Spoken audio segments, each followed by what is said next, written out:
तो चलिए सबसे पहले बात करेंगे लिकर गेट की, क्योंकि उस केस में संजय सिंह की मुश्किलें बढ़ती हुई नजर आ रही हैं. As far as the ED is concerned, it is turning heat on Kejriwal's generals in the liquor gate probe, and despite the app's accusations that central agencies have been unable to uncover any evidence linking its leaders to the alleged rupees 100 crore scam, the ED has revealed that Sanjay Singh not only received a kickback of rupees 2 crores but also arranged for his parliamentary assistant Vivek Tyagi to acquire shares in one of the accused Amit Arora's businesses. Now Sanjay Singh will be in ED's custody till October 10th. In its remand note, the central agency explained how the hands exchanged money. It asserts that an aide of accused turn approver Dinesh Arora delivered rupees 2 crores in cash in 2 installments to the confidant of Sanjay Singh, Sarvesh Verma, at the MP's home. And additionally, the remand note states that Sanjay Singh offered a modification in the liquor policy through Manish Sisodia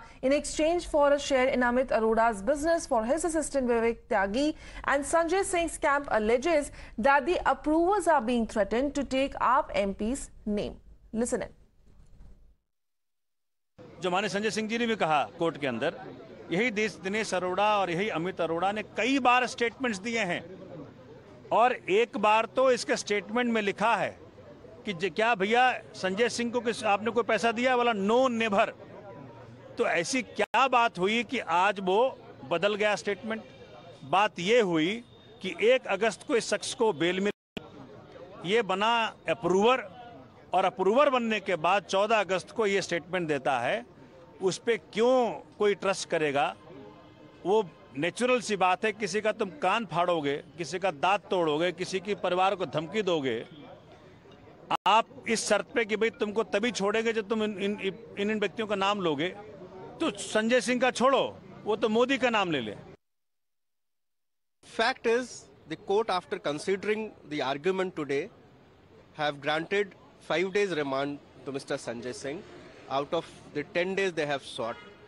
But as far as the ground is concerned, the grounds are such a laughable grounds that some person in name of Dinesh Arora has come and said something that Mr. Sanjay Singh has been delivered some amount, but no evidence at all. It is just like a bundle of lies that they have been lying till date. In Supreme Court also they are not able to produce an iota of evidence. The court has commented very heavily. अब अगर इस remand order की बात करें तो court ने यह पाया कि ईडी का जो केस है केजरीवाल के ट्रस्टेड लेफ्टिनेंट के अगेंस्ट वो मेरिटोरियस है, और जो फैक्ट स्टेट किए गए हैं वो सजेस्ट करते हैं कि संजय सिंह का जो अरेस्ट हुआ है इस पूरे केस में वो अनवारंटेड और अनरीजनेबल है प्रीमा फेशी.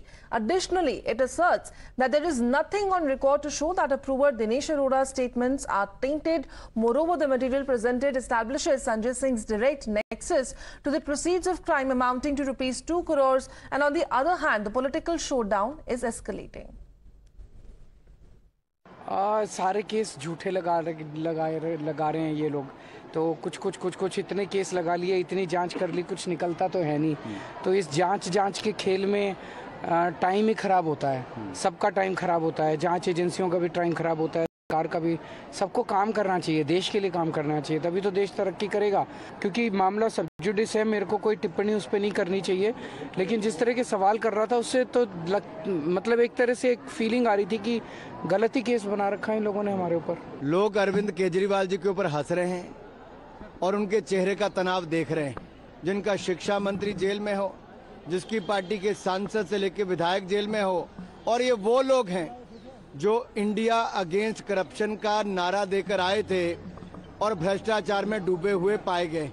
श्रीमान अरविंद केजरीवाल के पास जवाब नहीं है कि ये शराब घोटाले में जो शर्मसार इनको होना पड़ा है, उप मुख्यमंत्री से लेकर बाकी भी जेल गए हैं, लेकिन अभी किंगपिन बाहर है.